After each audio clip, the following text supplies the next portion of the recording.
Last time अपन ने de Broglie finish कर लिया था, यस।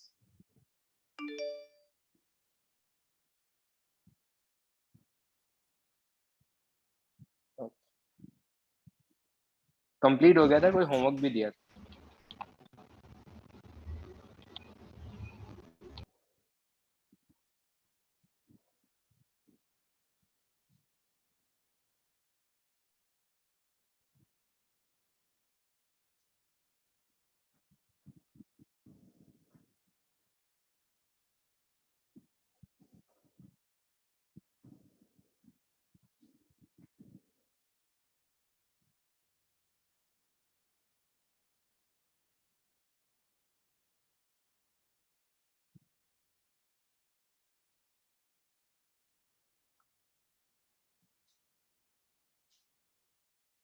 हाँ ठीक है, मॉड्यूल वाला होमवर्क फाइन, इट्स फाइन। और कोई होमवर्क थोड़ा दिया था? But de Broglie wavelength complete हो गया था, yes.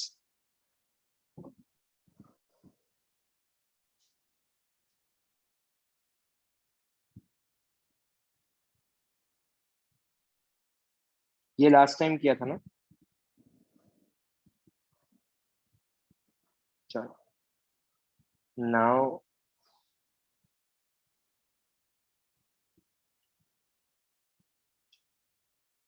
This lecture is 14th one ना?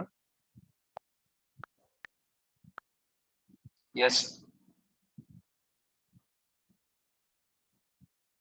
चलो let's start. Now that is the हाइजेनबर्ग्स uncertainty principle. तो हाइजेनबर्ग्स ने क्या स्टेटमेंट देके रखा था? It is impossible to major simultaneously the exact position and the exact momentum of a body as small as an electron. अगर कोई भी माइक्रोस्कोपिक पार्टिकल है तो उसका position and momentum simultaneously find out नहीं कर सकते हैं। There has to be some error. या तो पोजीशन में कुछ एरर होगा या फिर मोमेंटम में कुछ एरर होगा। तो उसके बेस्ड ऑन दैट हाइजेनबर्ग ने एक फॉर्मूला गिवन दिया, that particular formula is equals to delta x into delta p. It should be greater than equal to h upon 4 pi, where h is equals to Planck's constant. और क्या इसको मैं simply ऐसे लिख सकता हूँ, delta x into delta of m into v, it should be greater than equal to h upon 4 pi.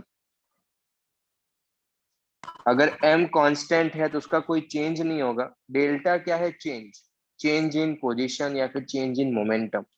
we all know that कि mass constant है, तो can I simply written as delta x into m delta v, it should be greater than equal to h upon 4 pi.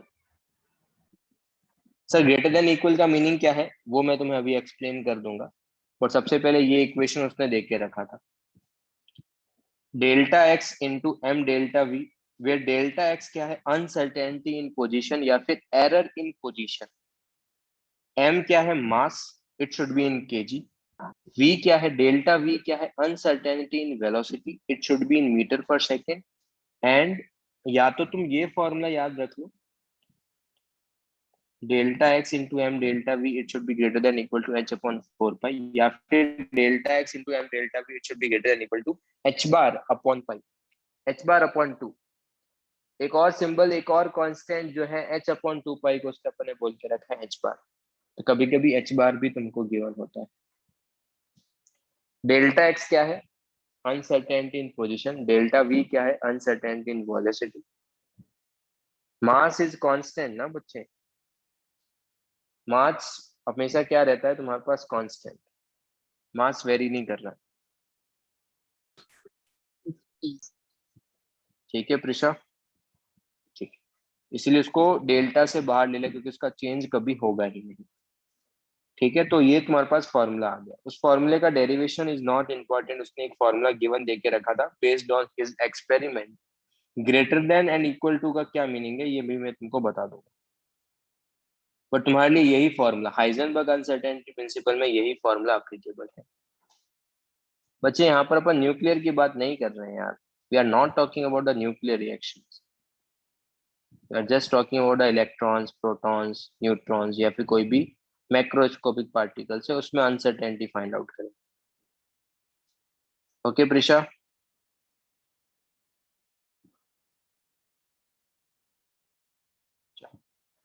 Now क्या सबको ये वाला formula पता है क्या? Force is equal to change in momentum, yes no? Force is equal to change in momentum, F is equals to MSA, yes. You can simply say that F is equals to MSA. तुम force को लिख सकते हो, अगर नहीं पता तो याद रखना, change in momentum with respect to time is equal to force. तो can I simply say that delta P is equals to F into delta T, yes or no?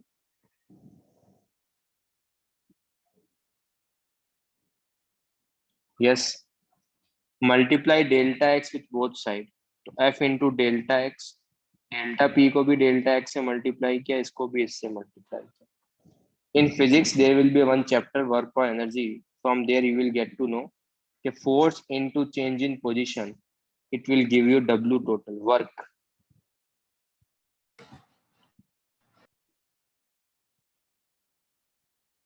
ये वर्क फॉर एनर्जी में तुम पढ़ने वाले हो. And W total जो है, it is equal to change in total energy. ये भी तुम वर्क फॉर एनर्जी में पढ़ोगे. There are two equations we are extracting from the physics. F into delta X, force into change in position is equals to work, and W total is equals to change in energy.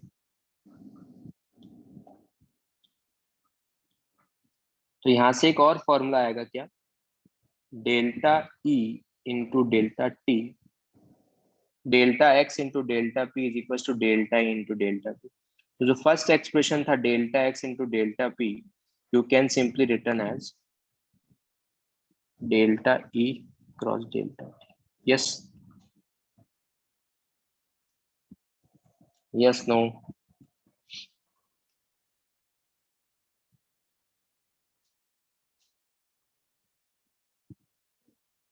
चलो, uncertainty का meaning धीरे धीरे तुमको clear होगा, ठीक है?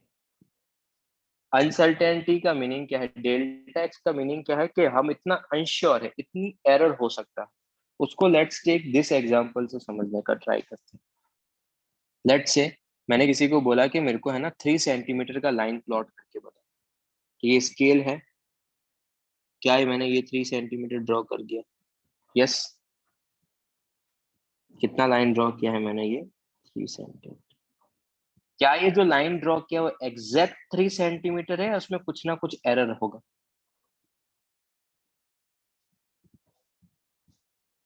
क्या मैं 100% श्योर हूं कि ये मेरे पास जो है, क्या मैं 100% श्योर हूं कि मेरे पास जो है एग्जैक्ट 3% है, या कुछ एरर होगा? मैं 3 के करस्पॉन्डिंग तो श्योर तो नहीं हूं, yes. I am not sure कि ये तुम्हारे पास 100% एक्यूरेट है, यस. बट अगर सपोज मेरे को अभी 3 पे तो श्योरिटी नहीं है, but can I simply say that जो भी मैंने पॉइंट ड्रॉ किया है, इट इज डेफिनेटली बिटवीन 2.9 से 3.1. ये जो मैंने पॉइंट ड्रॉ किया है डेफिनेटली 2.9 से लेके 3.1 तक तो होगा, यस. उसके बीच में ही कहीं पे पॉइंट है. इसका मतलब 3 ड्रॉ करना था, तो एरर एक्चुअल में कितना आया? तो मैं कितना अनसर्टेन हूँ पोजीशन के बारे में? क्या मैं ऐसा लिख सकता हूँ प्लस माइनस 0.1 सेंटीमीटर में अनसर्टेन? +1 आगे एंड +0.1 पीछे. 3 ड्रॉ करना था, तो +0.1 आगे और -0.1 पीछे, यस. क्या मैं ऐसा लिख सकता हूँ कि पोजीशन में कितना अनसर्टेन हूं मैं? ±1%, सॉरी +-0.1 सेंटीमीटर. क्या ये पॉइंट सबको क्लियर है? इसका मतलब मैं कितना अनसर्टेन हूं उसको अगर मैं कंप्लीटली लिखना है, तो can I simply say that मैं टोटल 0.2 सेंटीमीटर अनसर्टेन हूं. +0.1 आगे एंड +0.1 पीछे, yes.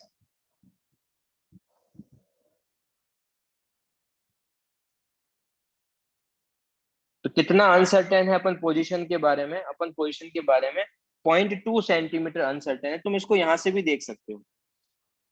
You can also say this thing, तुम इसको यहां से भी देख सकते हो। ये देखो 0.2 सेंटीमीटर, 2.9 से 3.1 कितना अनसर्टेन है तुम्हारे पास? 0.2 सेंटीमीटर।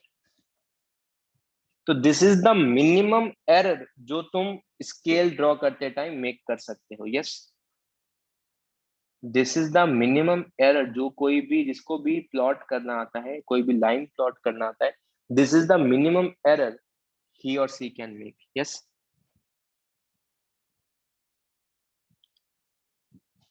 तो मिनिमम वैल्यू तो इतना होगा। अच्छा, मैक्सिमम कितना हो सकता है एरर? लेट्स से मैंने किसी को बोला कि यार 3 सेंटीमीटर का लाइन प्लॉट करना है, बट उसको लाइन प्लॉट करना आता ही नहीं, उसने स्केल ही फर्स्ट टाइम देखा है। तो अगर बट मैंने उसको बोला कि नहीं तेरे को करना तो पड़ेगा यार ड्रॉ, तो हो सकता है वो यहीं पे छोड़ दे करके। लेट्स से मैंने किसी एक ऐसे स्टूडेंट को बोला कि यार 3 सेंटीमीटर का लाइन प्लॉट करना है, उसने यहाँ पे करके छोड़ दिया। उसने 2 पॉइंट साइन, और मेरे को पता है कि यार ये जो जिसने प्लॉट किया है वो कितना है, 2.5 सेंटीमीटर है। बट प्लॉट कितना करना था? 3 सेंटीमीटर। तो अब एरर कितना हो गया है? 3 सेंटीमीटर प्लॉट करना था बट उसने 2.5 ही प्लॉट कर दिया है। कितना एरर हो गया है पोजीशन में? 0.5 सेंटीमीटर। तो can I simply say that कि एरर का मिनिमम वैल्यू 0.2 सेंटीमीटर होगा, बट मैक्सिमम तो कुछ भी हो सकता है। तो यही सेम चीज हाइजेनबर्ग ने बोल के रखी थी कि अच्छा, डेल्टा एक्स के अनसर्टेनिटी, इसकी मिनिमम वैल्यू किसके इक्वल होगी? इसका मल्टीप्लीकेशन का मिनिमम वैल्यू किसके इक्वल होगा? h/4 pi. बट मैक्सिमम तो कुछ भी हो सकता है। यस और नो?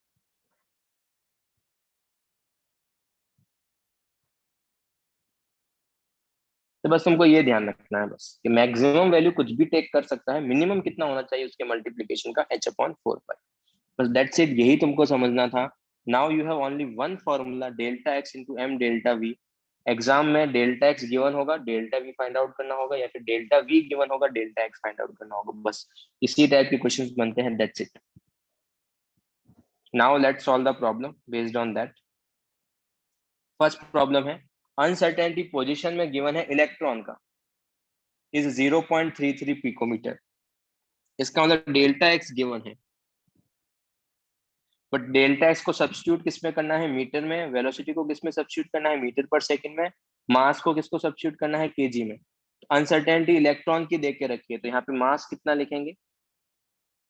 मास किसका लिखेंगे अपन? यस, ये होता है 10⁻⁻12 पिकोमीटर। मास किसका लिखेंगे? इलेक्ट्रॉन। तो डेल्टा एक्स गिवन है, मास पता है, you want to find out the delta v. करो यार, सब लोग सॉल्व कर रहे थे।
h को 6.6 ले लो यार, h को you can take 6.6।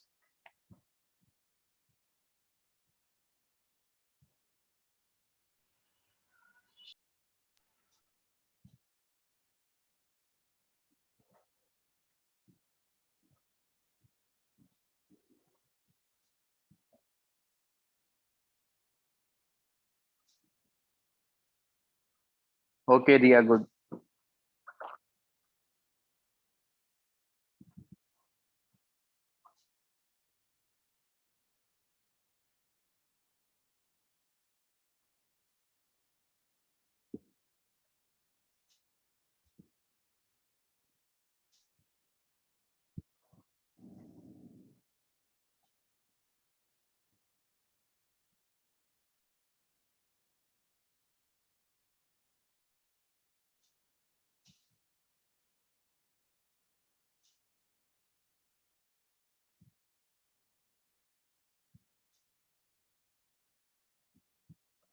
Is there anyone who got the answer? Okay Gargi, good. हाँ मतलब 1 10 to the power 8 के ऑर्डर का कुछ तो आएगा, यस। सिंपली सब्स्टिट्यूशन कर सकते हैं अपन, कैसे? ओके सिद्धि, गुड। तो वेदांत, no Vedanta, it's not right one. कैसे लिखेंगे अपन इसको? लिख सकते हैं delta x into m delta we, it should be greater than and equal to H upon 4 pi. Delta x को simply we can return as 0.33 into 10 to the power -12। Mass given है electron का 9.1 into 10 to the power -31 kg into delta V, it should be greater than equal to 6.6 into 10 to the power -34 upon 4 into pi। जी 10 to the power -14 कैसे आ सकता है यार? तो delta V it should be greater than equal to 6.6 upon 9.1 into 0.33 into 4 pi। अगर तुम 10 की power को साइमल्टेनियसली सॉल्व करोगे तो यू विल गेट 10 की पावर 9। अगर तुम 10 की पावर -9 को सॉल्व करोगे तो you will get this. After that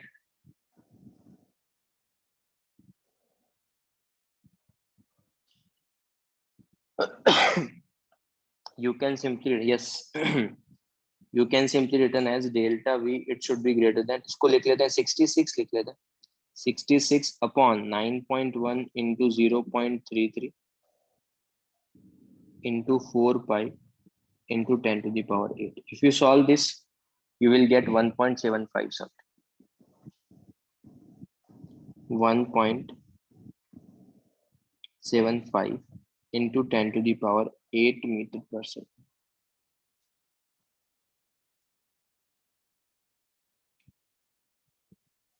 ठीक है, अब एक चीज देखो, डेल्टा एक्स का वैल्यू क्या है? बहुत हायर है या बहुत लोअर? वेरी हाई है, वेरी लेस है?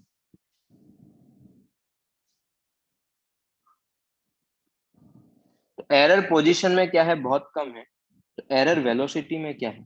ये बहुत ज्यादा है या फिर बहुत कम? Very high. मतलब अगर सपोज ये हाइजेनबर्ग क्या बोलने का ट्राई कर रहा है, अगर तुमने कभी भी पोजीशन को प्रिसाइजली कैलकुलेट करने गए, डेल्टा एक्स क्या है? एरर। एरर किस ऑर्डर में? 10 to the power -12 के ऑर्डर का एरर है। तो एक्चुअल में बहुत ही नेग्लिजिबल एरर है। मतलब अगर तुम कभी भी पोजीशन को एक्यूरेटली फाइंड आउट करने गए ना, तो वेलोसिटी में क्या होगा तुम्हारे पास? बहुत हाई एरर आ जाएगा। स्पीड ऑफ लाइट के इक्वल का तो एरर आया है अपने पास। 10 to the power 8 मीटर पर सेकंड का क्या आया है अपने पास? एरर। तो अगर सपोज तुम कभी भी पोजीशन को है ना एक्यूरेटली कैलकुलेट करने जाओगे ना, तो वेलोसिटी में एरर क्या होगा? बहुत ज्यादा हो जाएगा। क्या ये पॉइंट सबको क्लियर है? Yes, no? तो ये स्टेटमेंट उसने देख के रखा था कि तुम पोजीशन और वेलोसिटी को कभी भी साइमल्टेनियसली फाइंड आउट नहीं कर सकते हो। अगर एक को प्रिसाइजली कैलकुलेट करने गए तो दूसरे में बहुत ज्यादा एरर आ जाएगा। एग्जाम में अपने को आंसर क्या देना है, 1 पॉइंट, एग्जाम में हमेशा इक्वल टू करके आंसर दे दो, कोई फर्क नहीं पड़ेगा उससे।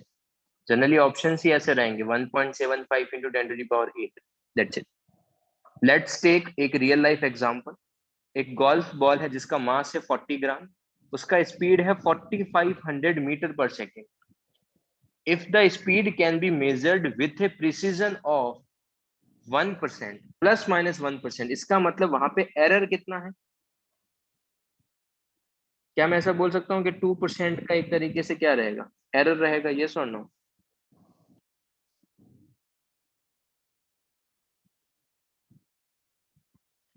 तो एक्चुअल में डेल्टा वी कितना है, यहां से डेल्टा वी कितना आ जाएगा, डेल्टा वी आ जाएगा 4500 इंटू उसका 2%। क्या सबको प्लस माइनस 1 का मीनिंग 2% समझ में आया है क्या?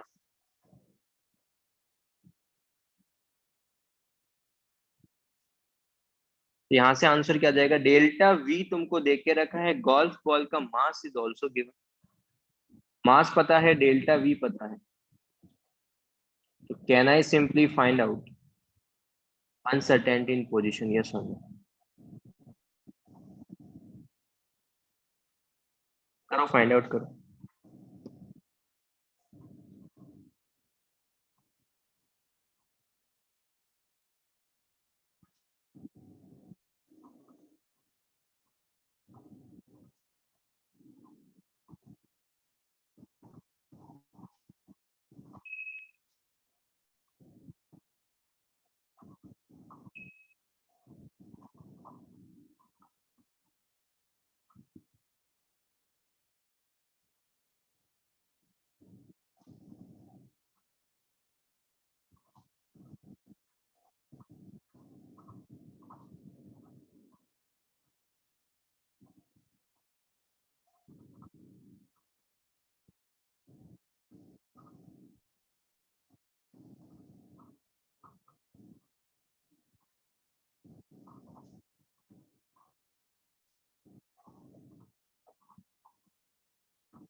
Hello.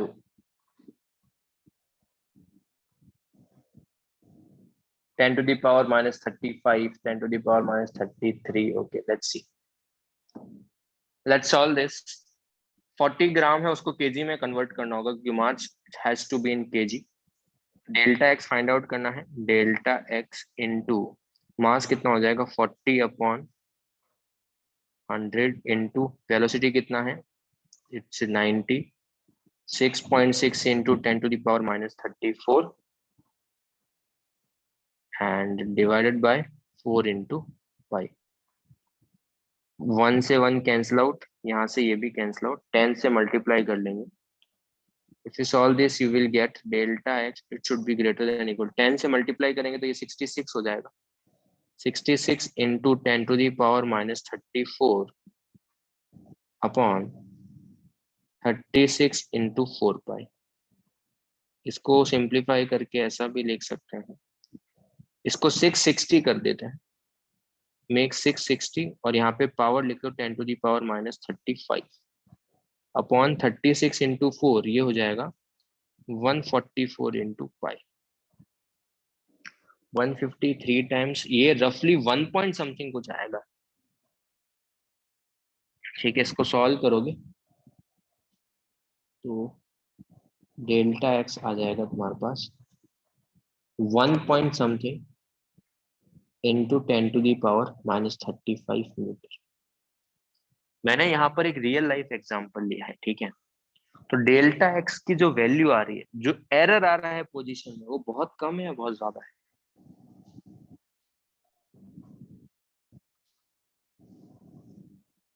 It is very less. इसका मतलब क्या, गोल्फ बॉल की जो पोजीशन है, अगर उसको तुम स्ट्राइक करोगे तो क्या उसकी पोजीशन में भी कुछ ना कुछ एरर आएगा? यस, उसकी पोजीशन में भी एरर आएगा, बट वो जो मैक्रोस्कोपिक पार्टिकल्स है, जो नेचर में अपने को विजिबल है, उसके रेस्पेक्ट में बहुत कम है, वो नेग्लिजिबल है। इसीलिए can I simply say that Heisenberg's uncertainty principle has no significance for the macroscopic particle? Yes or no? You can find out the uncertainty in velocity, you can find out the uncertainty in the position, but there is no significance क्योंकि वो negligible value आती है। But अगर cricket का ball है, let's say golf ball है, उन सबकी पोजीशन में भी कुछ ना कुछ अनसर्टेनिटी होगी, यस होगी, बट वो 10 to the power minus 35 metre की अनसर्टेनिटी, जो कि एक तरीके से नेग्लिजिबल है। बट अगर मैं इलेक्ट्रॉन की बात करूं, देखो इलेक्ट्रॉन में कितना था, 10 to the power minus 12 metre. और अगर मैं न्यूक्लियस की एटम की रेडियस की बात करूं, एटम का रेडियस कितना होता है, अगर मैं बोर ने कितना बोल के रखा था, 0.529 इंटू आर्मस्ट्रॉन्ग। अगर रेडियस ही आर्मस्ट्रॉन्ग के ऑर्डर में है, तो पिकोमीटर जो होगा वो एक सिग्निफिकेंट एरर है, किसके लिए? इलेक्ट्रॉन्स के लिए। क्या ये पॉइंट सबको क्लियर है? Yes, no? ठीक है, तो ये पॉइंट तुमको ध्यान में रखना है कि कब सिग्निफिकेंट एरर आ रहा है, कब नहीं आ रहा है, ठीक है। तो बस ध्यान रखना, ये और कुछ भी नहीं है। Let's do the next problem. Uncertainty position और मोमेंटम में इक्वल है, अनसर्टेनिटी पोजीशन एंड मोमेंटम में इक्वल है, and we want to find out the uncertainty in velocity.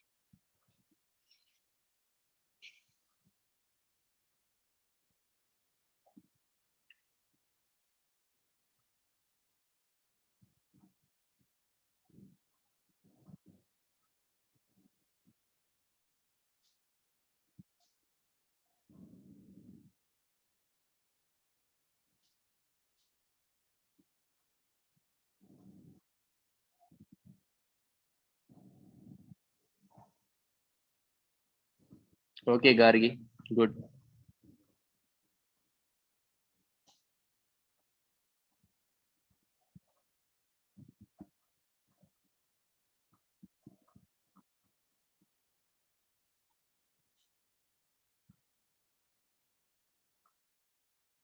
Okay Vedanta, good.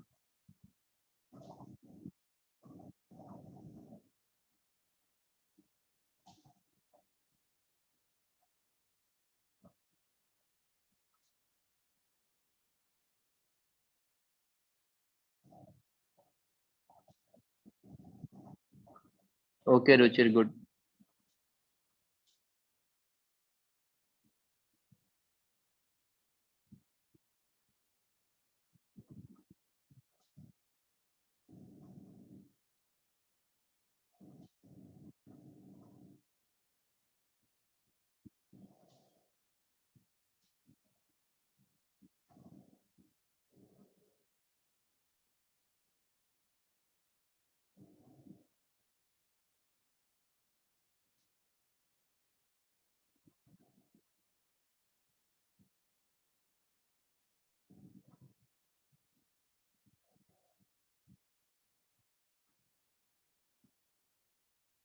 चलो लेट्स सी, पोजीशन और मोमेंटम अनसर्टेनिटी क्या है, equal. पहले फॉर्मूला लिख लेते हैं। फॉर्मूला क्या था तुम्हारे पास, it's delta x into delta P it should be greater than equal to h upon 4 pi.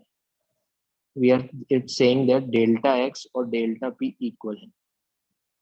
अगर डेल्टा x और डेल्टा p तुम्हारे पास इक्वल है तो I can simply return as, इसको भी delta p into delta p लिख लेते हैं. It should be greater than equal to h upon 4 pi. यहाँ से डेल्टा p का स्क्वायर आ जाएगा. डेल्टा p का square it should be greater than equal to h upon 4 pi. यहाँ से डेल्टा p आ जाएगा, it should be greater than equal to root of h upon 4 pi.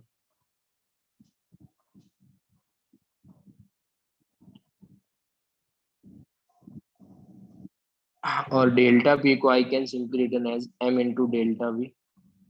It should be equal to h 1/2 4 का root बाहर ले लीजिए, 1/2 h upon pi आ जाएगा. m से मल्टीप्लाई कर लो, you will get delta v. It should be greater than equal to 1/2 h upon. Yes.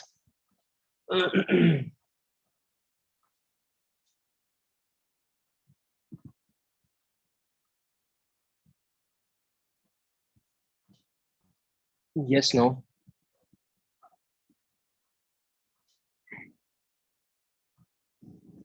चलो answer क्या हो जाएगा इसका? सी.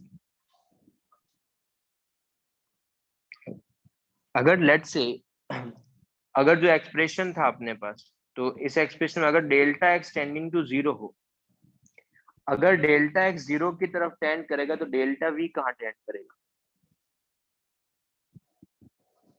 Delta x into m delta v में मैंने इसको डिवाइड कर दिया है डेल्टा एक्स को.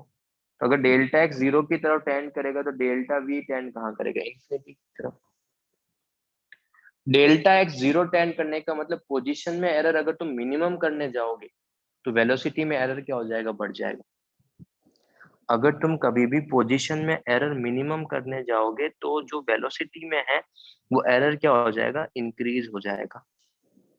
क्या ये पॉइंट सबको क्लियर है?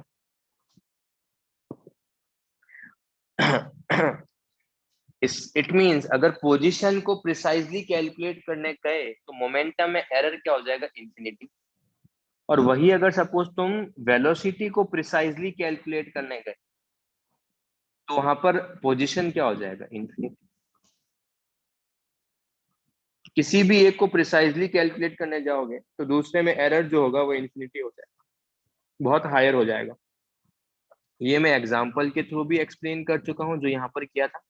अगर डेल्टा एक्स बहुत प्रिसाइजली कैलकुलेट करने जाओगे तो डेल्टा वी में एरर क्या हो जाएगा? बहुत ज्यादा हो जाएगा. इसका मतलब तुम कभी भी मोमेंटम एंड पोजीशन को साइमल्टेनियसली एक्यूरेटली फाइंड आउट नहीं कर सकते हो किसी भी माइक्रोस्कोपिक पार्टिकल के लिए. जो स्मॉल पार्टिकल्स, मैक्रो में कोई प्रॉब्लम नहीं. क्या ये पॉइंट सबको क्लियर है? Yes, no.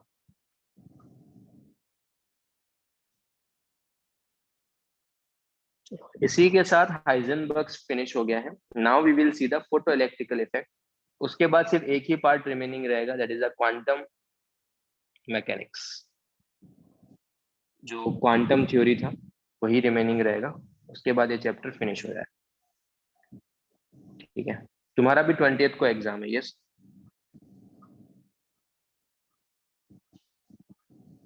क्या तुम लोग कल फ्री हो क्या? Do you have any class tomorrow? Yes, no. कब से कब है मैथ्स का क्लास? टिल 9:30. तो after 9:30 you don't have any lecture? Yes. Can I take a lecture from 10 to 11:30? Can I take extra lecture? So I am taking one extra lecture tomorrow. It's from 10 to 11:30. ठीक है. So that अपना syllabus जो है वो इस lecture में ही मतलब finish जितना जल्दी हो पाए, एग्जाम से थोड़ा अर्ली फिनिश हो जाए. तो वी हैव, अगर सपोज अपन कल एक्स्ट्रा लेक्चर लेते हैं तो अपने पास 2 लेक्चर और रहेंगे. तो फोटो इलेक्ट्रिकल फिनिश हो जाएगा और माइट भी मैं क्वांटम स्टार्ट भी कर दूंगा. और नेक्स्ट वीक अगर अपने को 2 और लेक्चर मिले तो चैप्टर कंप्लीटली फिनिश हो जाएगा जितना तुम्हारे एग्जाम में आ रहा है.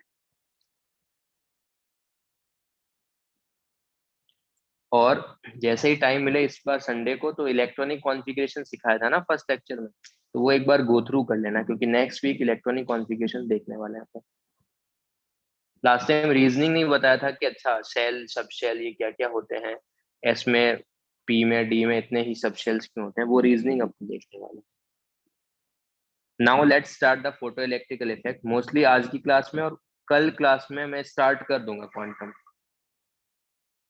एग्जाम में न्यूमेरिकल्स आएंगे, maximum question will be based on the numericals. कुछ थ्योरेटिकल पार्ट भी आएंगे, बट थ्योरेटिकल पार्ट जो भी होगा वो कंसेप्चुअल होगा, सिंगल चॉइस क्वेश्चन ही होंगे, बट वो कंसेप्चुअल क्वेश्चंस आएंगे। जैसे तुम जब मॉड्यूल सॉल्व करते हो तो उसके अंदर भी है ना थ्योरेटिकल क्वेश्चंस तो होते ही, बट वो कंसेप्चुअल होते हैं। इट्स नॉट लाइक कि तुमको पूरा उसको रिमेम्बर करना है। आई would suggest all of you कि सबसे पहले तुमको नोट्स कंप्लीटली रिवाइज कर लो। अगर तुमको नोट्स की हर एक प्रॉब्लम सॉल्व करनी आती है तो आई डोंट थिंक कि तुम एग्जाम में उतना प्रॉब्लम फेस करोगे। पर अगर तुम्हें नोट्स की प्रॉब्लम ही तुमको क्लियर नहीं है, लेट्स से अपने बहुत प्रॉब्लम की, रफली 40-50 प्रॉब्लम्स कर चुके हैं, अगर तुमको 40-50 प्रॉब्लम्स अच्छे से क्लियर है, उनके कंसेप्ट क्लियर है, you won't face any of the problem in exam. पर अगर तुमसे वो एग्जाम्पल ही नहीं हो रहे हैं, तुमको समझ में ही नहीं आता, एग्जाम में बहुत प्रॉब्लम फेस करने वाले। सबसे मेन फोकस अपना होना चाहिए कि जो भी क्लास इलस्ट्रेशन है वो मैंने अच्छे से ढंग से सॉल्व किए हैं और मेरे को उसके कंसेप्ट क्लियर है। ठीक है, now now let's move to the photo electrical effect. Photo electric effect बहुत सिंपल सा है, एक फॉर्मूला ही है, उस पे बेस्ड जितने भी प्रॉब्लम्स है वो अपने को सॉल्व करते हैं। ठीक है, बट उसने सबसे पहले अपन कुछ स्टेटमेंट्स देखते हैं, उसके बाद जस्ट ट्राई करेंगे कि क्या लॉजिकल रीजनिंग है, कैसा क्यों हो रहा है वो। पहले उसने एक्सपेरिमेंट क्या परफॉर्म किया वो देखते हैं, उसके ऑब्जर्वेशंस क्या हुए वो देखते हैं। J.J. Thomson observed that when a light of a certain frequency strike the metal surface, electrons are ejected from the metal, and this phenomenon is known as the photoelectrical effect, and the ejected electrons are called the photoelectrons। मतलब late से अगर suppose तुम्हारे पास ये metal का surface, ठीक है, यहाँ से तुमने लाइट स्ट्राइक करवाया, जैसे ही मेटल की सरफेस से लाइट स्ट्राइक करेंगे इलेक्ट्रॉन्स क्या होंगे, इजेक्ट होंगे। क्यों इजेक्ट हो रहे हैं उसका रीजनिंग मैं अभी बताऊंगा, अभी जस्ट ऑब्जर्वेशंस देख रहे हैं। जैसे ही इलेक्ट्रॉन इजेक्ट हुआ वो यहाँ पे डिटेक्टर पे आएगा, उसके बाद जो तुम्हारे पास मेटल का वायर है उसके थ्रू इलेक्ट्रॉन्स यहाँ पे फ्लो करेंगे। जैसे ही इलेक्ट्रॉन फ्लो करेंगे, यहाँ पे अमीटर लगा के रखा है, इलेक्ट्रॉन का फ्लो होगा तो ऑपोजिट डायरेक्शन में करंट का भी फ्लो होगा, जिसको क्या बोल रहे हैं, फोटो इलेक्ट्रिकल करंट। ठीक है, जैसे ही फोटो इलेक्ट्रिकल करंट का फ्लो होगा definitely we can say that कि जैसे ही अमीटर में रीडिंग शो होगा, we can definitely say that कि वहां पर क्या हो रहा है, इलेक्ट्रॉन का फ्लो हो रहा है। क्या ऑब्जर्वेशन समझ में आया? ठीक है, अब एक्चुअल में हो क्या रहा है, क्या सर हर बार ऐसा होगा क्या, क्या मेटल की सरफेस अगर मैं स्ट्राइक करूंगा तो हर बार इस तरीके से चीजें होगी? नो। वो अपने को कैसे पता चलेगा, लेट से उन्होंने जब एक्सपेरिमेंट किया तो लेट से एक बार जो एनर्जी जो फोटोन का था ना, वो उन्होंने 3 इलेक्ट्रॉन वोल्ट रखा। Let's take two example, energy photon का जो था और एक अमीटर पे रीडिंग पता है, अपने क्या किया, एनर्जी फोटोन का रखा 3 इलेक्ट्रॉन वोल्ट, तो अमीटर पे रीडिंग 0 शो हो रहा था। इसका मतलब क्या जो इलेक्ट्रॉन इजेक्ट हो रहे हैं क्या डिटेक्टर के पास पहुंच पा रहे हैं क्या वो? नो। या फिर ऐसा भी बोल सकता हूँ कि वहां पे कोई भी इजेक्शन ही नहीं हो रहा है। यस, अगर अमीटर में कोई रीडिंग शो नहीं हो रहा है, इसका मतलब जो इलेक्ट्रॉन है वो वायर में फ्लो ही नहीं कर रहे, करंट ही फ्लो नहीं कर रहा। अगर करंट फ्लो नहीं करेगा तो इसका मतलब वहां पे इजेक्शन हो ही नहीं रहा हो। बच्चे वर्क फंक्शन अभी डिफाइन नहीं करते हैं, धीरे धीरे करते हैं वो डिफाइन। ठीक है, अच्छा अगर सपोज तुमने कभी भी उसका फोटोन का एनर्जी 4 इलेक्ट्रॉन वोल्ट लिया, तो लेट्स से इस बार अमीटर पे रीडिंग शो हो गया, कितना हो गया, 1 एम्पियर। क्या अब इजेक्शन हो गया है क्या मेटल की सरफेस से इलेक्ट्रॉन का 4 इलेक्ट्रॉन वोल्ट पे? तभी तो अमीटर में रीडिंग शो हो रहा है। अमीटर में रीडिंग शो होने का मतलब एक्चुअल में कुछ करंट फ्लो कर रहा होगा या फिर इलेक्ट्रॉन फ्लो कर रहे होंगे सिर्फ। इसका मतलब फोटो इलेक्ट्रिकल इफेक्ट शो होने के लिए there has to be there, photo electric effect show होने के लिए minimum energy will be required. Yes, yes वेदांत, क्या डाउट है? वेदांत, do you have any doubts? Okay, तो इसका मतलब 3 इलेक्ट्रॉन वोल्ट पे कोई भी तुम्हारे पास फोटो इलेक्ट्रिकल इफेक्ट शो नहीं हो रहा, बिकॉज अमीटर में रीडिंग नहीं आ रही। 4 इलेक्ट्रॉन वोल्ट पे अमीटर में रीडिंग आ रहा है 1 एम्पियर, इसका मतलब वहां पर फोटो इलेक्ट्रिकल इफेक्ट शो हो रहा है। क्या ये पॉइंट सबको क्लियर है?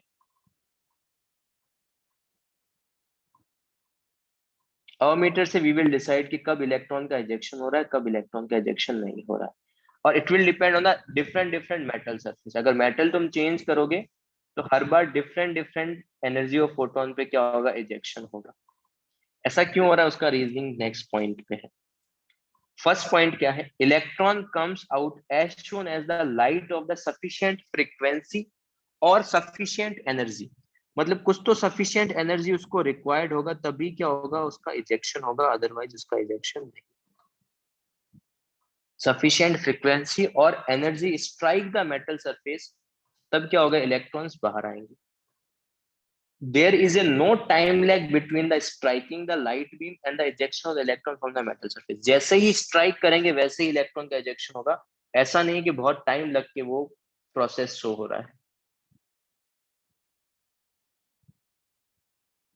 ठीक है, बट सफिशिएंट फ्रीक्वेंसी और सफिशिएंट एनर्जी रिक्वायर्ड होगा। कोई भी random frequency, light of any random frequency will not be able to eject electron from the metal surface. ऐसा नहीं होगा कि तुमने कोई भी फ्रीक्वेंसी स्ट्राइक करवाया एंड वहां से इजेक्शन हो रहा है इलेक्ट्रॉन का from metal surface.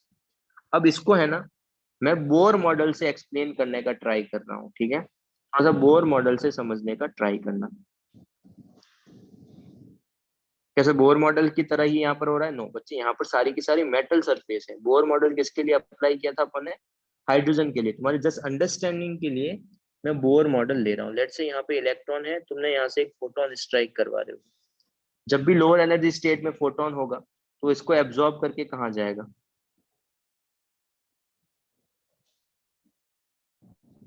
Higher energy state में। यस, लेट्स से ये n इज इक्वल टू 1 है और लेट्स से ये n is equal to infinity है।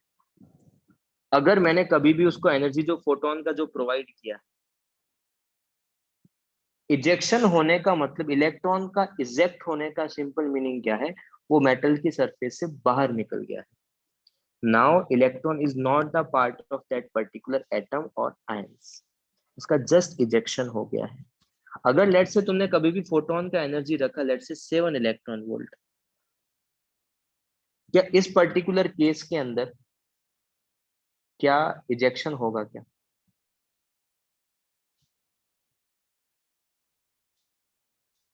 नहीं। ठीक है, तो can I simply say that यहाँ पर क्या होगा, नो इजेक्शन। ये तो मेरा हो गया केस 1। अगर सपोज तुमने लेट से एनर्जी फोटोन का जो प्रोवाइड किया है वो प्रोवाइड किया है 13.6, क्या इस टाइम इजेक्शन होगा क्या? इजेक्शन होगा। और इस टाइम इसकी काइनेटिक एनर्जी कितनी होगी?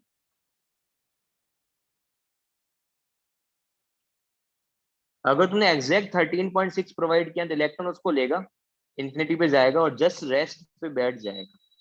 वो जस्ट मेटल से क्या हो गया, बाहर निकल चुका है, तो उसका काइनेटिक एनर्जी कितना है, 0। अच्छा, अगर सपोज तुमने इसका कभी भी एनर्जी जो है वो एनर्जी फोटोन का जो प्रोवाइड किया है, राइट नाउ तुमने प्रोवाइड किया है कितना, 16 इलेक्ट्रॉन वोल्ट। अगर तुमने कभी भी एनर्जी 16 इलेक्ट्रॉन वोल्ट प्रोवाइड किया है तो अब इजेक्शन होगा क्या?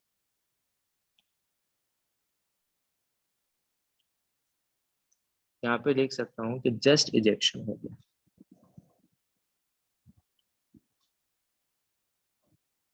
यहाँ पर इजेक्शन होगा। और रिमेनिंग एनर्जी कितना है? रिमेनिंग एनर्जी कितना है?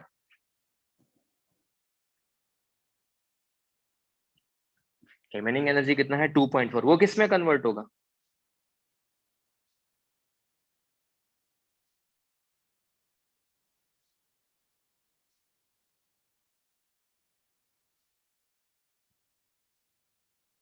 काइनेटिक एनर्जी, ये क्या लिखा है उसको मैं एक्सप्लेन करता हूँ। ठीक है, इसका मतलब अगर सपोज तुम कोई भी रैंडम अगर एनर्जी प्रोवाइड करोगे तो इलेक्ट्रॉन इजेक्ट नहीं होगा, एक मिनिमम एनर्जी रिक्वायर्ड होगी जहां पे इजेक्शन जस्ट स्टार्ट होगा। क्या ये वो मिनिमम एनर्जी है क्या? एक मिनिमम एनर्जी रिक्वायर्ड होगी जहां पर क्या होगा, जस्ट इजेक्शन स्टार्ट होगा। यस, क्या ये वो मिनिमम एनर्जी है? यस। इसको इसने क्या बोल के रखा है मेटल के लिए, इसको बोलते हैं वर्क फंक्शन, जिसको बोल के रखा है फाई। क्या बोलते हैं? Work function. क्या? जहां पे जस्ट इजेक्शन स्टार्ट होता है, मतलब उस एटम, उस इलेक्ट्रॉन को उस एटम से बाहर निकलने के लिए मिनिमम इतना एनर्जी तो चाहिए ही। क्या हमेशा आयोनाइजेशन एनर्जी होगा? यस। बच्चे मैंने यहाँ पे हाइड्रोजन का केस लिया है तुम्हारी अंडरस्टैंडिंग के लिए, बट कोई भी मेटल, जैसे सोडियम है, पोटेशियम है, रुबीडियम है, कुछ भी है, वहां पर हर किसी इलेक्ट्रॉन को आउटर मैश शेल से इंफिनिटी तक लेके जाने के लिए एक मिनिमम एनर्जी रिक्वायर्ड होगा, उसको क्या बोलते हैं? Ionisation energy. यस। अगर तुमने कभी भी आयोनाइजेशन एनर्जी से ज्यादा एनर्जी प्रोवाइड किया है तो इलेक्ट्रॉन एटम से बाहर निकल जाएगा और remaining energy will convert into kinetic energy. क्या ये पॉइंट सबको क्लियर है? So can you explain what is the work function though? Is it बच्चे जनरली हाइड्रोजन के लिए क्या बोलते हैं? Ionisation energy. Yes. okay? Yes no. So for other जो elements, the number. जो भी मेटल है, मेटल में से इलेक्ट्रॉन को जस्ट इजेक्ट होने के लिए जो मिनिमम एनर्जी रिक्वायर्ड है उसको यहाँ पर डिफाइन करके रखा है work function. So basically ionization energy for that. हाँ, मतलब अभी अपन आयनाइजेशन नहीं टर्म्स यूज करेंगे, अभी वर्क फंक्शन बोलेंगे। अगर लेट से तुमने सोडियम लिया है तो सोडियम का वर्क फंक्शन, तुम सोडियम पे कितने ही एक्सपेरिमेंट करो, एक बार रेड लाइट स्ट्राइक करवाओ, एक बार ब्लू करवाओ, एक बार कुछ भी करवाओ, तो अगर तुमने मेटल सरफेस फिक्स रख के रखा है तो उसका आयनाइजेशन एनर्जी हमेशा फिक्स रहेगा, उसका वर्क फंक्शन हमेशा फिक्स रहेगा। ठीक है? ठीक है बच्चे? हेलो। अच्छा, अगर तुमने कभी भी एनर्जी वर्क फंक्शन से ज्यादा प्रोवाइड किया तो रिमेनिंग एनर्जी किस में कन्वर्ट होगी? वही सेम चीज, अगर तुमने कभी भी एनर्जी आयनाइजेशन से ज्यादा प्रोवाइड किया है, remaining energy will convert into kinetic energy. वही अगर तुमने एनर्जी अगर वर्क फंक्शन से ज्यादा प्रोवाइड किया है,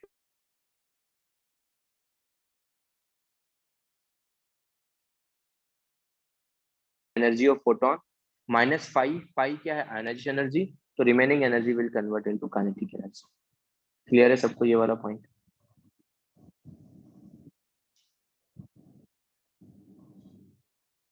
यस नो?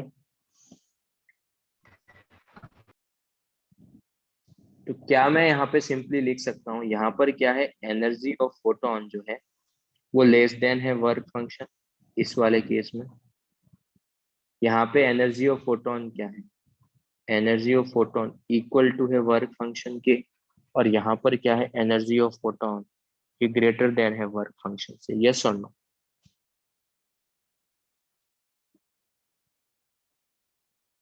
अच्छा, इसका मतलब सेकंड पॉइंट देखते हैं। Light of any random frequency will not be able to eject electron from the metal surface, या फिर फोटो इलेक्ट्रिकल इफेक्ट शो नहीं करेगा। Third point, there is a minimum frequency और मिनिमम एनर्जी, और minimum energy,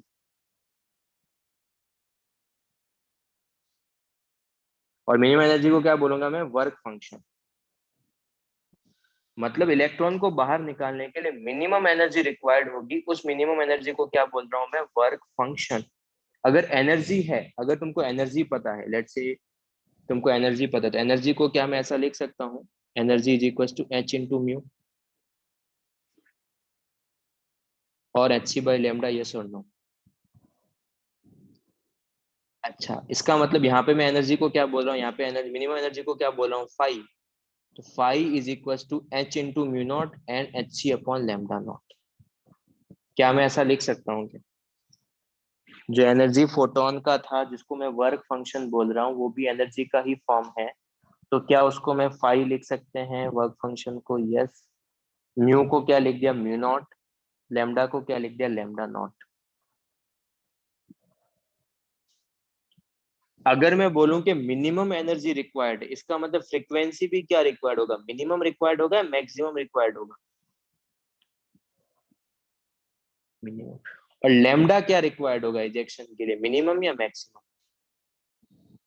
maximum.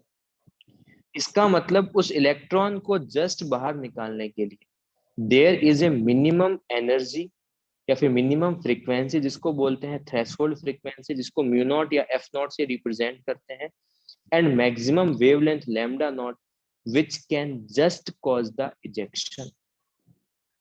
वहां पे क्या होगा? जस्ट इजेक्शन होगा। क्या ये पॉइंट आपको क्लियर है? Yes, no?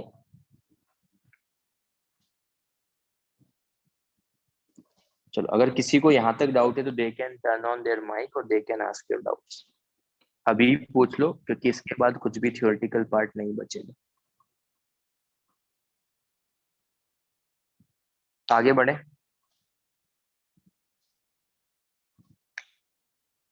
चलो, अब देखो वही सेम चीज, अगर तुम्हारे पास एनर्जी ऑफ फोटोन कभी भी 5 से कम है, वर्क फंक्शन से कम है, तो इजेक्शन होगा या नहीं होगा? अगर एनर्जी तुम्हारे पास, तो इजेक्शन नहीं होगा। इसको क्या से रिलेट कर सकते हैं? ये पॉइंट 1 से रिलेट कर सकते हैं। देखो, एनर्जी अगर कभी भी 5 से कम है तो कोई इजेक्शन नहीं होगा। और एनर्जी को मैं क्या लिख सकता हूँ? ये फोटोन का एनर्जी जो तुम प्रोवाइड कर, इसको मैं लिख सकता हूँ एच म्यू। इसको मैं लिख सकता हूँ एच इंटू म्यू नॉट। इसका मतलब अगर कभी भी फ्रीक्वेंसी जो है, जो तुम प्रोवाइड कर रहे हो, अगर वो म्यू नॉट से कम है तो भी इजेक्शन नहीं होगा। यस। अच्छा, फ्रीक्वेंसी को क्या लिख सकते हैं? फ्रीक्वेंसी का तो सिंपल फॉर्मूला है क्या? It's C by lambda. तो यहां से मैं लिख सकता हूँ सी by lambda, it should be less than C upon lambda not. Yes. इसका मतलब लेमडा अगर कभी भी लेमडा नॉट से ग्रेटर होगा, तभी भी इजेक्शन नहीं होगा। ये तीनों कंडीशंस क्या है? अगर म्यू जो है, लाइट जो तुम प्रोवाइड कर रहे हो, अगर वो म्यू नॉट से कम है, एनर्जी जो फोटोन का है वो 5 से कम है, और लेमडा जो है वो लेमडा नॉट से ज्यादा है, तो कोई भी इजेक्शन नहीं होगा। क्या ये पॉइंट सबको क्लियर है क्या?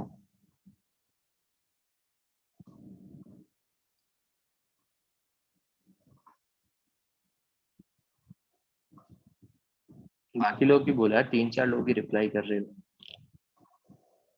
कितने लोग हैं? 61 हो यार, 60 लोग।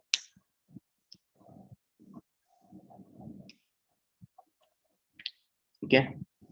तो अगर तुमने कभी भी जो एनर्जी प्रोवाइड किया वो वर्क फंक्शन से कम प्रोवाइड किया, तो इजेक्शन नहीं होगा। अगर तुमने frequency exactly mu naught, lambda exactly lambda naught, और एनर्जी एग्जैक्टली वर्क फंक्शन के इक्वल प्रोवाइड किया है, तो क्या इजेक्शन होगा? यस, इजेक्शन होगा। और रिमेनिंग और काइनेटिक एनर्जी कितना होगा? काइनेटिक एनर्जी कितना होगा उस केस में? 0। अच्छा, अगर तुमने कभी भी जो लाइट का फ्रीक्वेंसी एनर्जी जो है वर्क फंक्शन से ज्यादा प्रोवाइड किया, या फ्रीक्वेंसी म्यू नॉट से ज्यादा प्रोवाइड किया, या फिर लैम्डा लैम्डा नॉट से कम प्रोवाइड किया, तो वहां पे इजेक्शन होगा। और remaining energy will convert into kinetic energy. अगर फ्रीक्वेंसी ज्यादा प्रोवाइड कर रहे हैं, फिर एनर्जी फोटोन का वर्क फंक्शन से ज्यादा प्रोवाइड कर रहे हैं, जो कि केस 3 है, तो केस 3 में क्या होगा? Remaining energy will convert into kinetic energy. क्या 6 पॉइंट तक सबको क्लियर है क्या?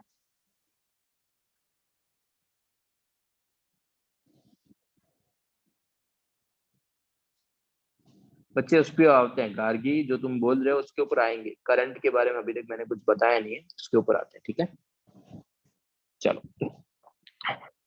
अब एक और चीज ध्यान रखना, एक फंडा होता है कि वन फोटोन सिर्फ एक ही इलेक्ट्रॉन को इजेक्ट करेगा। One photon can eject one electron from the metal. ऐसा नहीं होगा कि लेट्स से, अच्छा सर 13.6 चाहिए ना अपने को, ठीक है, तो अपन एक काम ये करते हैं कि 6.2, सॉरी 6.8, 6.8 के दो प्रोवाइड कर देते हैं। कैसा कर सकते हैं क्या? No. एक फोटोन एक ही इलेक्ट्रॉन को इजेक्ट करेगा। क्लियर है सबको ये वाला पॉइंट? Yes no?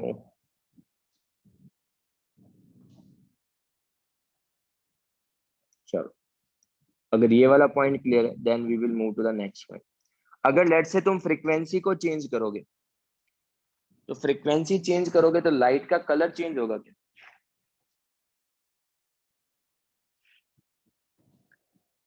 यस। इसका मतलब कहना है simply say that sorry, frequency is related to colour of light. Ninth point देखो, एट बाद में एक्सप्लेन करता हूँ, पहले नाइन्थ देखो। Frequency is related to colour of light. एक बार ब्लू लाइट है, एक बार रेड लाइट है, इसका मतलब तुमने कलर चेंज किया है। कलर चेंज करने का मतलब वेवलेंथ चेंज हो गया है। वेवलेंथ चेंज होने का मतलब फ्रीक्वेंसी भी चेंज हो गया है। यस।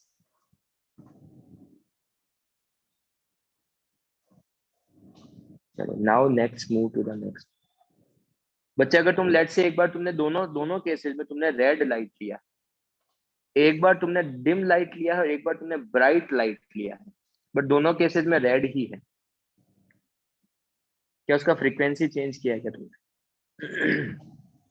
नो। क्या इंटेंसिटी चेंज किया है क्या तुमने? Yes. एक ब्राइट है और एक डिम है, तो किस केस में ज्यादा नंबर ऑफ फोटॉन्स मैं इमिट कर रहा हूं? मोर इंट जो ब्राइट है उसमें क्या कर रहे हैं अपन, ज्यादा नंबर ऑफ फोटॉन्स इमिट कर रहे हैं। तो can I simply say that intensity is related to the brightness of light? Yes.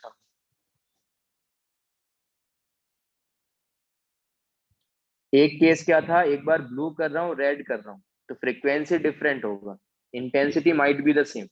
Intensity same हो सकता है, बट अगर सपोज लेट से एक बार मैंने डिम लाइट लिया है, डिम रेड लाइट लिया, एक बार मैंने ब्राइट रेड लाइट लिया है, तो डेफिनेटली जो ब्राइट लाइट होगा उसमें क्या होंगे, नंबर ऑफ फोटॉन्स ज्यादा क्या होंगे, नंबर ऑफ फोटॉन्स ज्यादा वो कैरी करेगा, तभी वो ब्राइट है। Yes. So can I simply say that intensity is related to the brightness of light, and intensity is directly proportional to number of photons? Yes or no?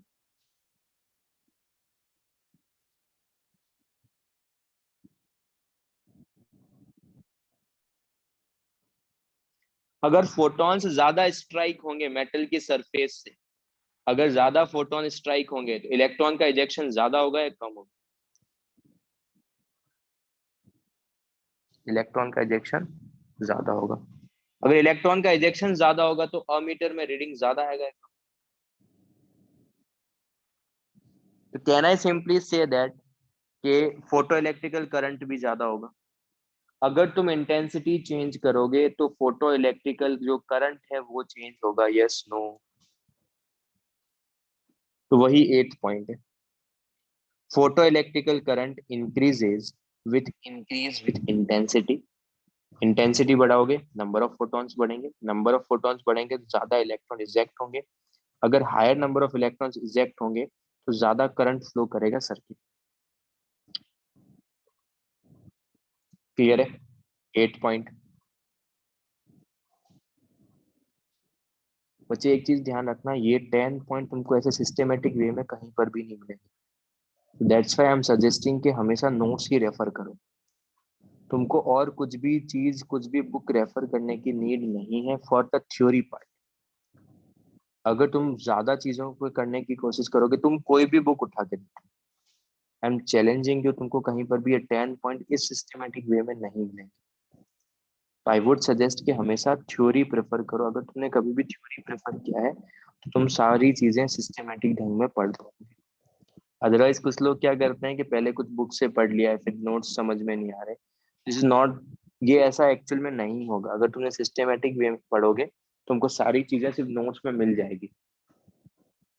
ठीक है, तुम जितने भी ऑनलाइन प्लेटफॉर्म है सब कुछ निकाल के देख लो, तुमको जो सिस्टेमेटिक वे में यहाँ पर नोट्स मिलते हैं वो नहीं मिलेंगे।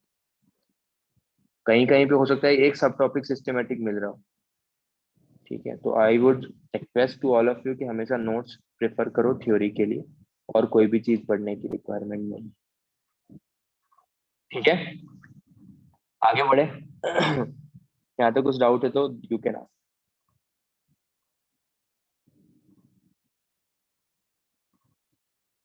करें आगे, करें क्या?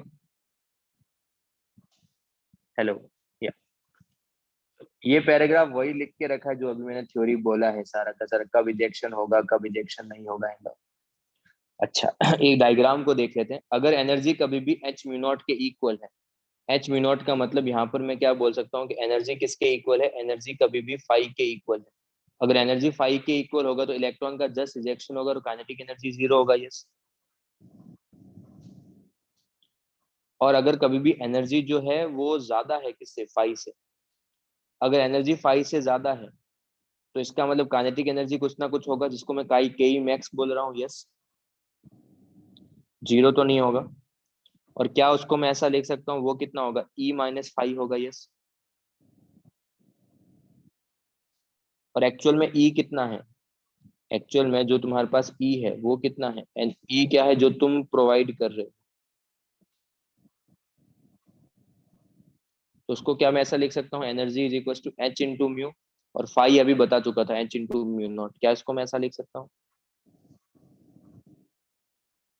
एनर्जी फोटोन जो है एच इंटू म्यू और एच इंटू म्यू नॉट। क्या जो किसी का अगर कोई मेटल सरफेस है क्या उसका वर्क फंक्शन वेरी करेगा या कांस्टेंट होगा, अगर कोई मेटल है तो उसका वर्क फंक्शन वेरी करेगा या वो कांस्टेंट होगा, वो एक कांस्टेंट होगा, वो वेरी नहीं करेगा। क्लियर है। क्या जो म्यू है, एनर्जी जो फोटोन का जो तुम स्ट्राइक कर रहे हो, क्या वो वेरी कर सकता है। यस। तो म्यू क्या करेगा, वेरी करेगा, एनर्जी क्या करेगा, वेरी करेगा।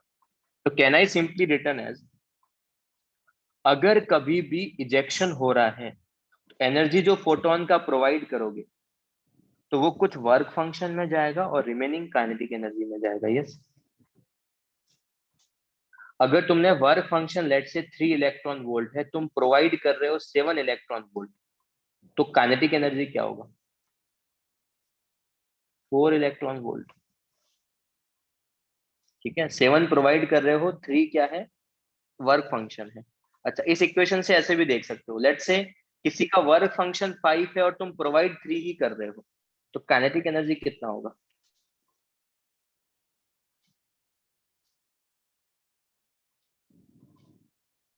-2।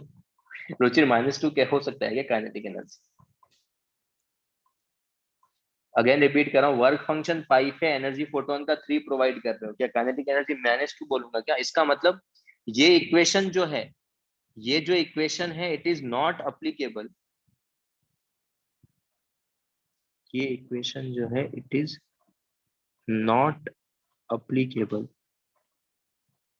For mu less than mu naught और energy of photon less than 5। Yes. Clear. अच्छा ये अप्लीकेबल कब कब है, जब एनर्जी म्यू नॉट से ज्यादा हो, या फिर एनर्जी जो है वो 5 से ज्यादा हो, या फिर जो लैम्डा जो है वो लैम्डा नॉट से कम हो। यस। तभी ये अप्लीकेबल होगा। अच्छा अगर तुम्हारे पास फ्रीक्वेंसी कभी भी म्यू नॉट से कम है, या फिर एनर्जी जो फोटोन का है वो 5 से कम है, अगर तुम्हारे पास एनर्जी कभी भी 5 से कम है या फिर फ्रीक्वेंसी कभी भी म्यू नॉट से कम है, तो इस केस में काइनेटिक एनर्जी कितना आएगा,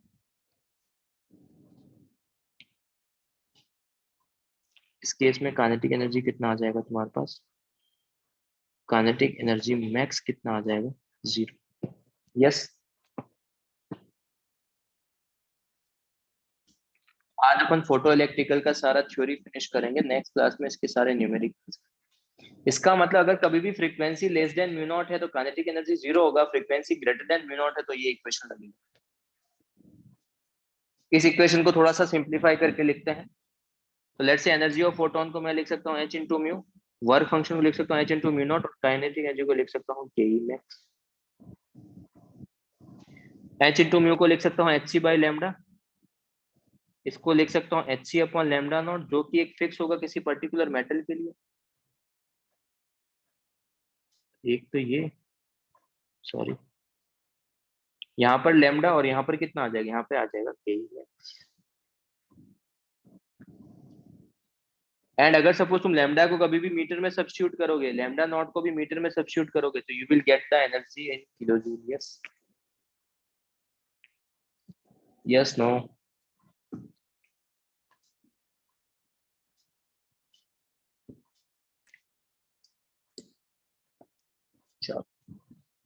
Now what we can do, we can simply written as Ke max is equals to hc by lambda minus hc upon lambda not.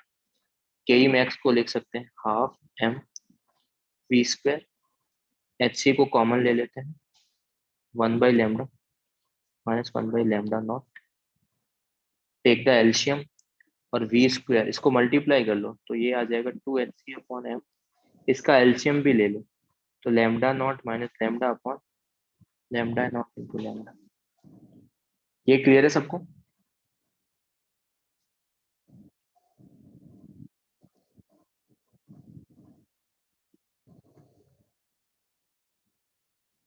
Done. Formula याद करना है क्या? नहीं, बट एग्जाम में बहुत बार, ये एग्जाम में डायरेक्ट एक्सप्रेशन पूछ लेते हैं यार। बहुत बार ऐसा हुआ है कि एग्जाम में ये डायरेक्ट एक्सप्रेशन ही पूछ लिया। इसका बुकलेट में भी ये क्वेश्चन है जो तुमको करना चाहिए, तुम कर लोगे। Two h c upon m into lambda naught minus lambda upon lambda into lambda naught. I would suggest कि तुम डेरिवेशन ही कर लेना, बट एग्जाम में डायरेक्ट एक्सप्रेशन पूछ लेते हैं इसके अंदर। v क्या है? स्पीड। यस बच्चे, जो तुम इलेक्ट्रॉन जो इजेक्ट हो रहा है उसका स्पीड कितना है वो तुमको मिल जाएगा यहाँ से।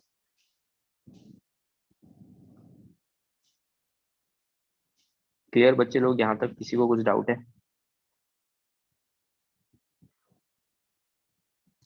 Yes no?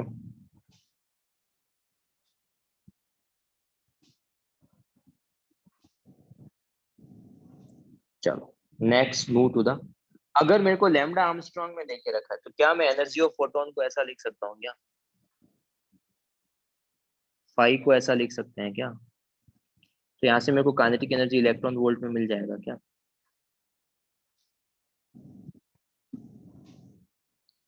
अगर मेरे को काइनेटिक एनर्जी जूल में चाहिए तो लैम्डा को मीटर में सब्स्टिट्यूट करो, लैम्डा नॉट को भी मीटर में सब्स्टिट्यूट करो, you will get the kinetic energy in joule. But if you want to find out the electron volt में और लैम्डा को आर्मस्ट्रांग में सब्स्टिट्यूट करो, काफी इंपॉर्टेंट फॉर्मूला है ये, बहुत बार अपन यही यूज करेंगे इलेक्ट्रॉन वोल्ट वाला।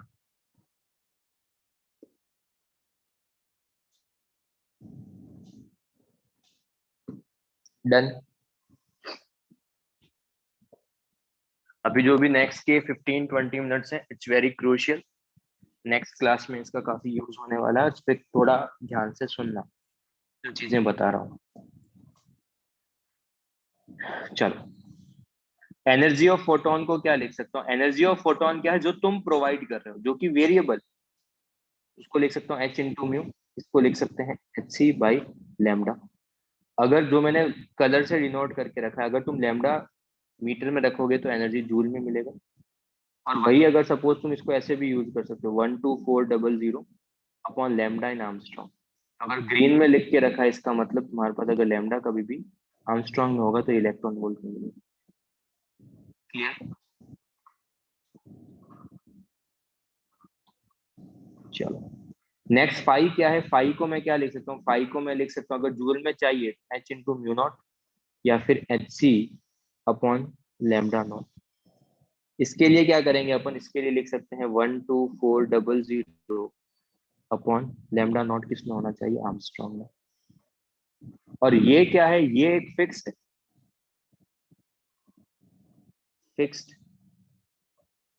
वैल्यू फॉर किसी भी मेटल सरफेस के लिए वैल्यू क्या है? फिक्स।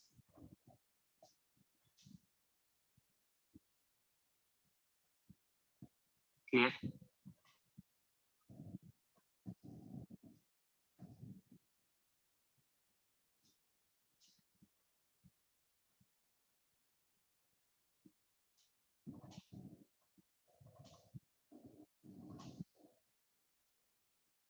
चलो, अगर तुमने मेटल चेंज नहीं किया तो 5y चेंज नहीं। Now we want to plot graph for the kinetic energy max versus frequency. तो दो चीजें हैं, अगर फ्रीक्वेंसी कभी भी, एक तो ये चीज है, अगर एनर्जी ऑफ फोटोन कभी भी लेस देन 5 और frequency less than mu naught है, तो काइनेटिक एनर्जी कितना आएगा?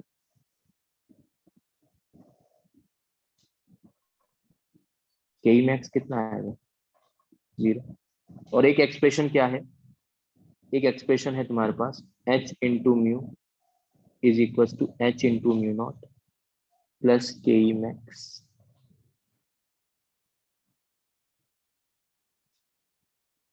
बट इसके लिए कंडीशन है, क्या कंडीशन है? कि mu should be greater then mu naught और energy of photon it should be greater then 5। Yes.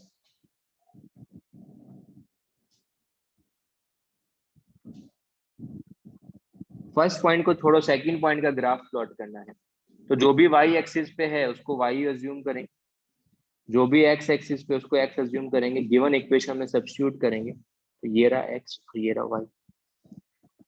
तो इक्वेशन क्या आएगा? hx is equal to h mu naught plus y। तो यहाँ से we can simply return as, मेरे को तो y is equal to something के फॉर्म में इक्वेशन चाहिए, तो y is equal to h into x minus, अपन y और x के साथ ज्यादा कंफर्टेबल। तो ये क्या आ रहा है? स्ट्रेट लाइन आ रहा है या फिर क्या आ रहा है? कुछ और ग्राफ आ रहा है?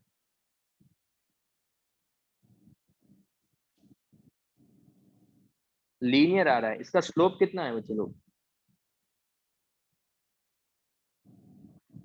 स्लोप कितना है? h। और y इंटरसेप्ट कितना है?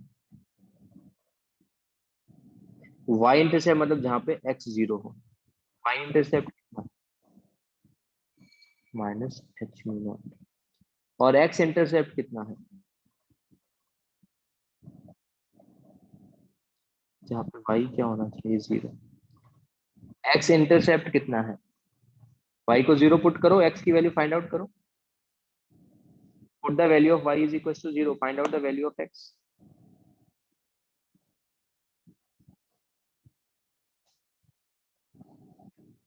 0 कहां से आएगा वेदांत? पुट करना, y को 0 पुट करो, x का वैल्यू फाइंड आउट करो। Mu naught. Yes lead good. क्या ये पार्ट सबको क्लियर है?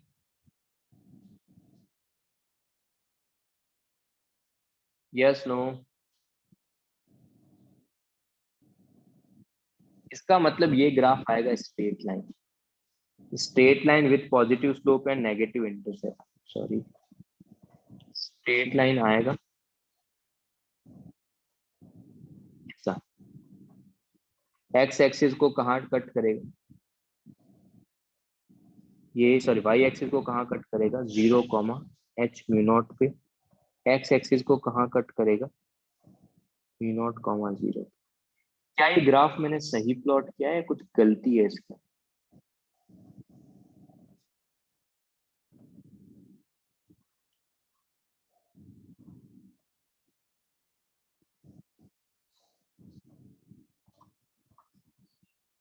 क्या मैंने ये ग्राफ सही प्लॉट किया है? उसके अंदर कुछ मिस्टेक है? सब लोग सोच रहे So the y-intercept, it should be minus v0 not minus h0. I think. हैं इंटरसेप्ट सारे सही हैं बच्चे, but why Okay. Intercept can not be. Negative. अच्छा ये ग्राफ तभी, ये इक्वेशन कब आ रहा है? जब म्यू का वैल्यू क्या है? म्यू नॉट से ज्यादा होना चाहिए। यस और नो? या तो इक्वल हो या फिर ज्यादा हो, तभी ये अप्लीकेबल है ये वाला ग्राफ। यस। अगर म्यू नॉट से कम हुआ तो, म्यू नॉट से कम हुआ तो काइनेटिक एनर्जी कितना है? कितना है काइनेटिक एनर्जी? 0। इसका मतलब इसने क्या बोल के रखा है? अच्छा म्यू नॉट से कम मतलब ये म्यू नॉट से कम में 0 होना चाहिए, बट ये क्या बोल रहा है कि ऐसा नेगेटिव में जा रहा है। और नेगेटिव में तो जा ही नहीं सकता यार, क्योंकि काइनेटिक एनर्जी है। तो क्या नेगेटिव में जाएगा वो? अगर म्यू का वैल्यू म्यू नॉट से कम है तो क्या वो नेगेटिव में जाएगा? नहीं। तो ये वाला ग्राफ कब अप्लीकेबल है? ये वाला ग्राफ तभी अप्लीकेबल है जब जो तुम्हारे पास फ्रीक्वेंसी का वैल्यू या तो म्यू नॉट के इक्वल होना चाहिए या फिर ज्यादा होना चाहिए। यस।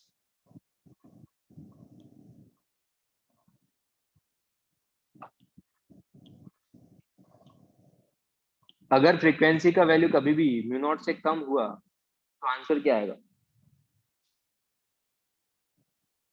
अगर फ्रीक्वेंसी का वैल्यू कभी भी म्यू नॉट से कम हुआ तो काइनेटिक एनर्जी का वैल्यू क्या आएगा? जीरो ना।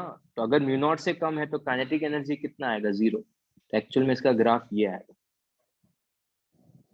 ये वो वाला सेक्शन है, ये वो वाला सेक्शन है जहां पर क्या है, mu less than mu naught है।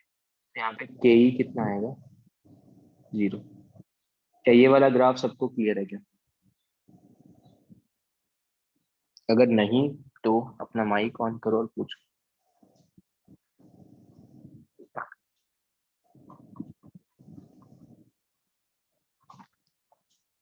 अगर क्लियर है तो यस नो कुछ तो लिख लो ताकि मुझे आइडिया लग जाए कि हाँ क्लियर है।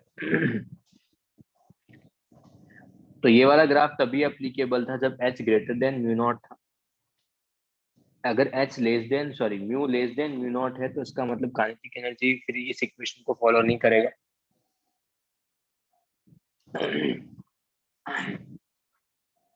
उस वाले केस में काइनेटिक एनर्जी क्या होगा तुम्हारे पास? जीरो। क्या ये वाला पॉइंट सबको क्लियर है?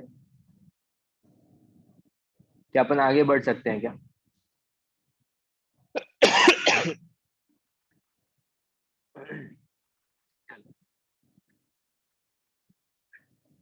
Now you have to solve the next thing. बच्चे एक चीज ध्यान से देखो, अगर इंटेंसिटी एक बार तुमने 10 लिया एक बार 20 लिया तो 20 वाले का इंटेंसिटी ज्यादा मतलब वो ब्राइट लाइट होगा, ये सुन।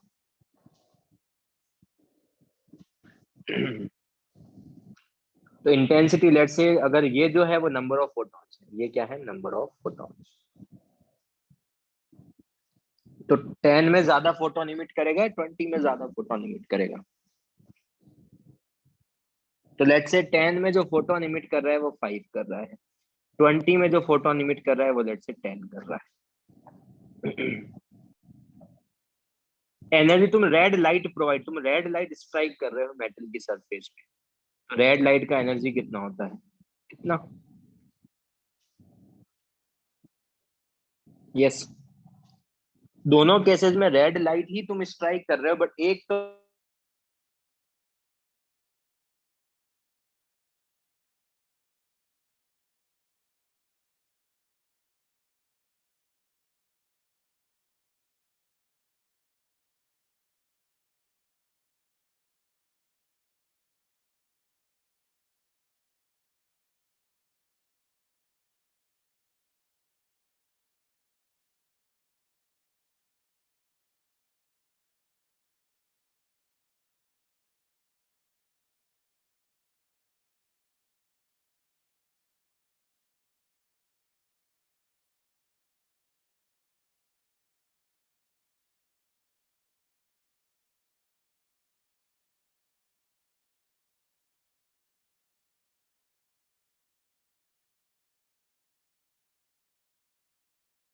Now M I audible? चलो, मैं क्या कर रहा हूँ, मैंने एक मेटल का सरफेस लिया, मेटल के सरफेस पे स्क्रीन विजिबल है तुमको?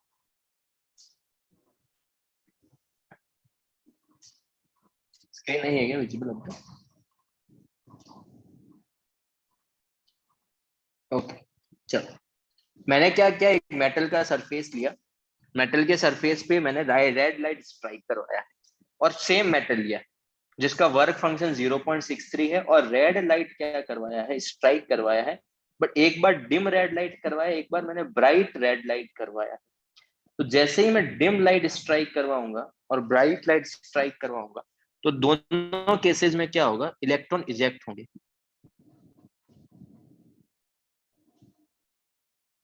अच्छा, दोनों केसेस में काइनेटिक एनर्जी क्या होगी? अगर मैं फर्स्ट केस लूं जहां पे इंटेंसिटी 10 था, उसमें काइनेटिक एनर्जी क्या होगा? 1 इलेक्ट्रॉन वोल्ट। और जब मैंने ब्राइट लाइट लिया है तब भी काइनेटिक एनर्जी क्या है? बताओ, तभी भी काइनेटिक एनर्जी क्या है? तभी भी 1 इलेक्ट्रॉन वोल्ट है।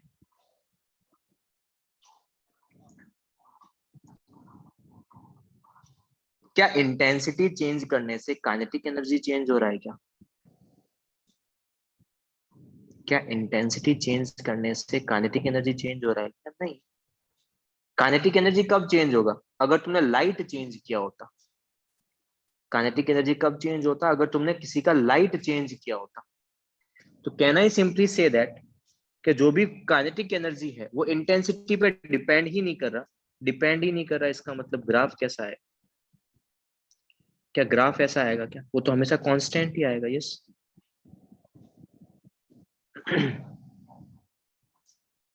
क्या ये पॉइंट सबको क्लियर है?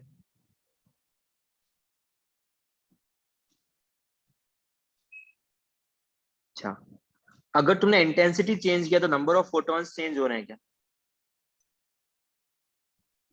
यस। अगर नंबर ऑफ फोटॉन्स चेंज हो रहे होंगे तो इलेक्ट्रॉन का मैक्सिमम काइनेटिक एनर्जी तो 1 इलेक्ट्रॉन वोल्ट ही है। बट एक बार 5 फोटोन स्ट्राइक हो रहे हैं और एक बार 10 फोटोन स्ट्राइक हो रहे हैं, तो कहाँ पे इजेक्शन ज्यादा होगा? 5 के केस में या 10 के केस में? 10 के केस में। अगर ज्यादा इलेक्ट्रॉन्स इजेक्ट होंगे तो करंट भी क्या होगा? ज्यादा होगा या कम होगा?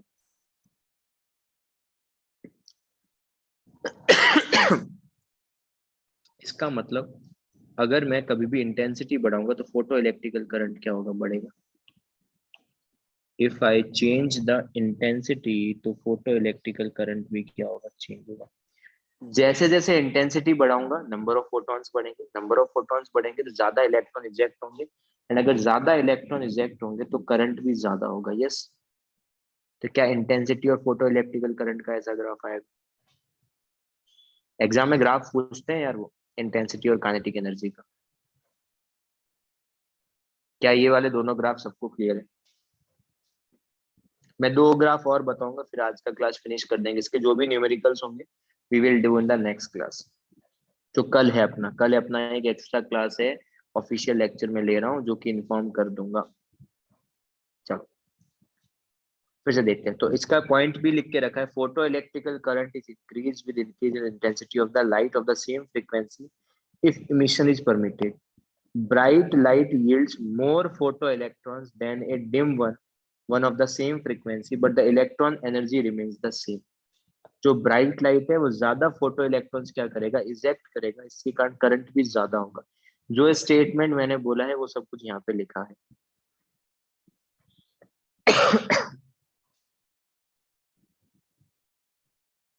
बच्चे फिर से एक्सप्लेन करना है क्या ये वाला ग्राफ?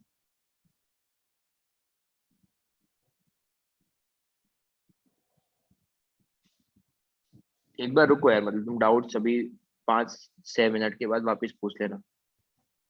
ठीक है, तब तक अपन नेक्स्ट ग्राफ देखते हैं। लेट से इस बार अपन ने क्या किया है? इस बार अपन ने है ना, एक बार इस बार इंटेंसिटी सेम रखा है, बट एक बार मैंने लिया है रेड लाइट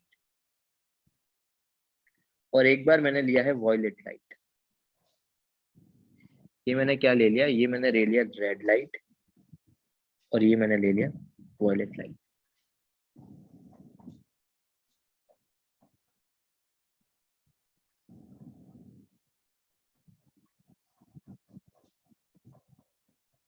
ठीक है।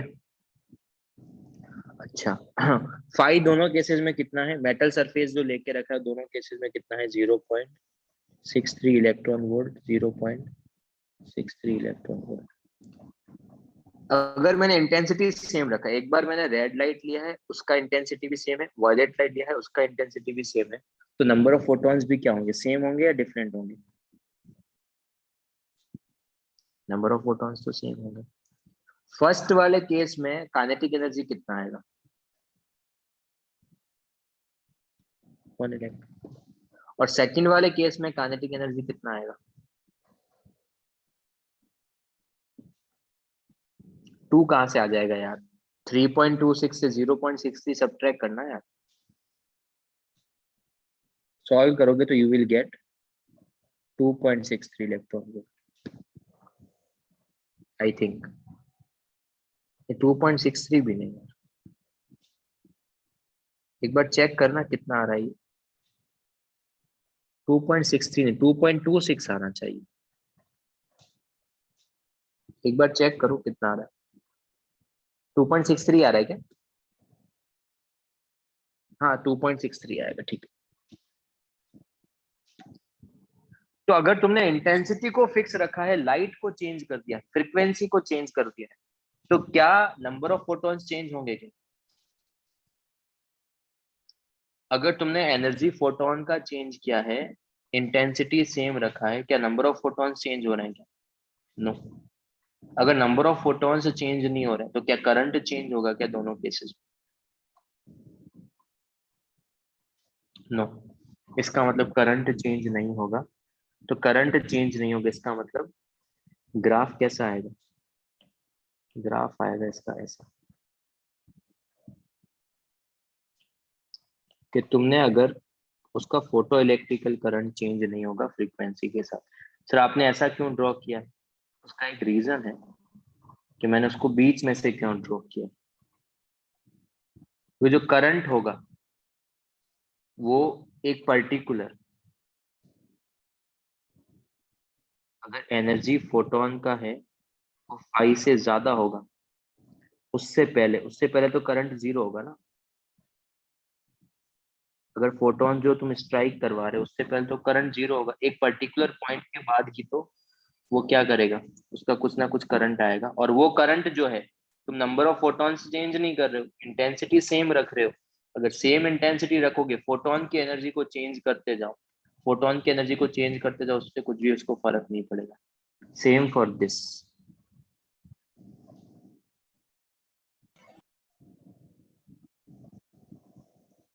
अगर तुमने कभी भी फ्रीक्वेंसी म्यू नॉट से कम लेके रखा है, वहां पे कोई भी इजेक्शन नहीं होगा, पर जैसे ही फ्रीक्वेंसी म्यू नॉट से ज्यादा लोगे वहां पे इजेक्शन होगा।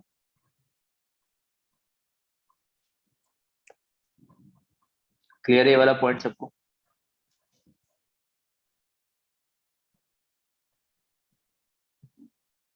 तो आज का क्लास तो इतना ही।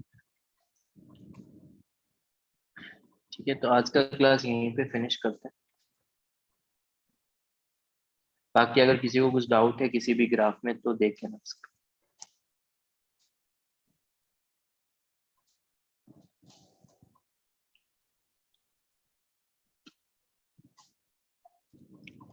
बच्चे अपना माइक ऑन कर लेना है।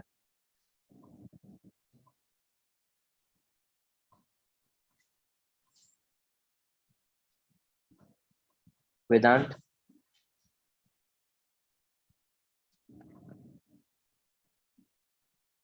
ओके, हाँ बोल, क्या बोल रहे थे?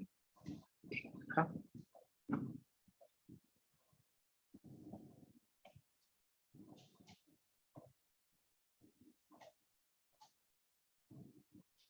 ओके। हाँ बच्चे, अगर एनर्जी कभी भी थ्रेशोल्ड से जीरो कम होगा तो हमेशा क्या होगा, उसका एनर्जी जीरो होगा। तेरे को क्या देखना है, एक्सप्रेशन वेलोसिटी, ये वाला एक्सप्रेशन बच्चे।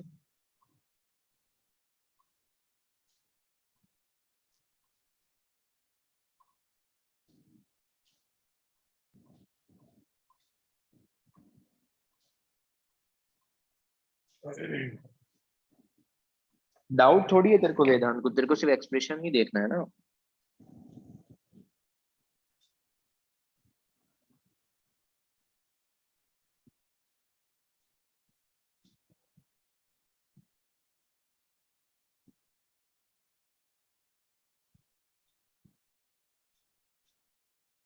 Okay bye. ओके या